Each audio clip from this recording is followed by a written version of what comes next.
Saludos, soy el doctor Carlos Velázquez y estoy compartiendo con usted una serie 10 cosas que todo creyente debe saber. He explicado en los episodios anteriores que lo de creyente lo pongo por mi celo personal de despertar a la iglesia, pero en realidad son 10 cosas que todo ser humano debiera conocer para que no se dejen manipular por la tiranía y por la maldad de gobernantes que se enseñorean del pueblo, sino para que aprendan sus derechos. En el episodio anterior hablé acerca de la Constitución. Es el corazón de este gobierno que va a presentar las leyes justas de Dios. La segunda cosa que nos presenta el manual del Creador, la Biblia, es que debe haber separación de poderes y funciones en 3 ramas de gobierno: el gobierno judicial, el gobierno legislativo y el gobierno ejecutivo.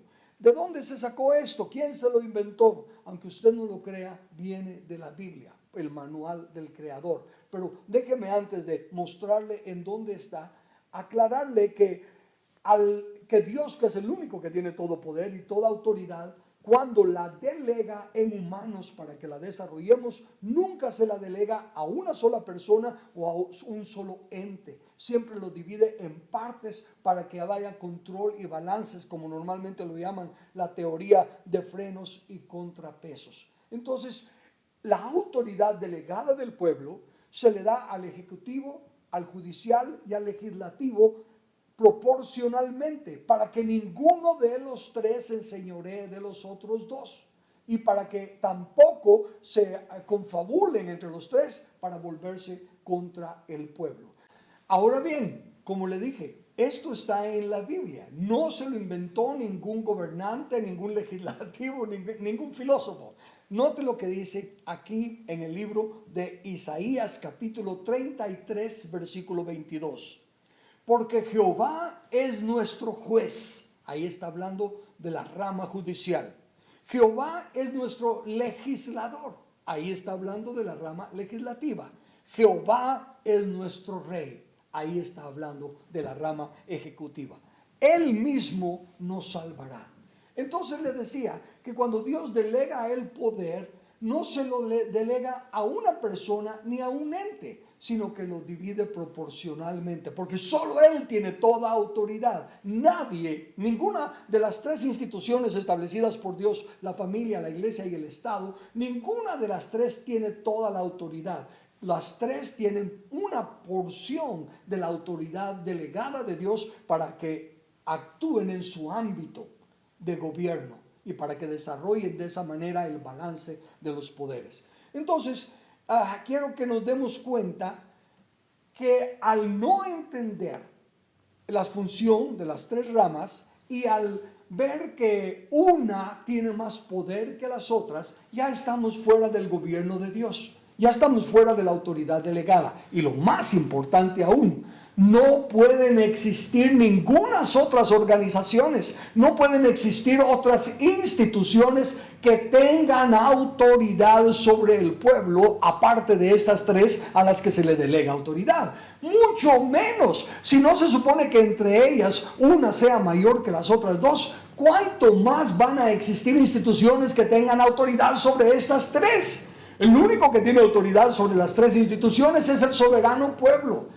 Usando ejemplos de Guatemala, en Guatemala existe una llamada Corte de Constitucionalidad que se supone que ahorita está teniendo más autoridad para decirle al legislativo lo que sí puede y lo que no puede hacer. Están usurpando la autoridad del soberano pueblo. Puede existir la institución de la Corte de Constitucionalidad siempre y cuando esté bajo la autoridad de una de las 3 ramas a las que el soberano pueblo le delegó autoridad. Existe también el Tribunal Supremo Electoral. Claro que puede existir, pero bajo de alguna de las 3 ramas de gobierno y no ni igual, mucho menos superior a las 3 ramas de gobierno.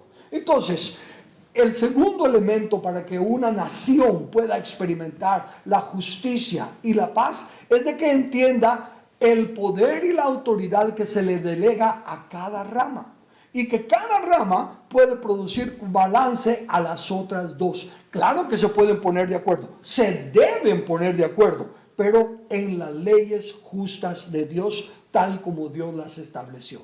Cuando alguno de los tres se sale del balance, se está estorbando el diseño de Dios. Y cuando surgen otras que están sobre ellas, se está usurpando totalmente el diseño de Dios. Y el pueblo de esa manera ya no tiene lo que la Constitución le da, la seguridad de controlar y limitar al gobierno, y termina siendo, como Dios ha dicho, un esclavo del pueblo. Termina siendo siervos de los que debieran ser sus empleados. Capte lo que le acabo de decir. Note que las tres ramas es la forma en la que Dios revela su gobierno. Por eso son las tres ramas que tenemos que tener todos. No es una invención humana, es una condición de Dios. Esta entonces es la segunda condición que Dios pone para que una nación tenga paz, justicia y se respeten los derechos inalienables dados por Dios a la humanidad.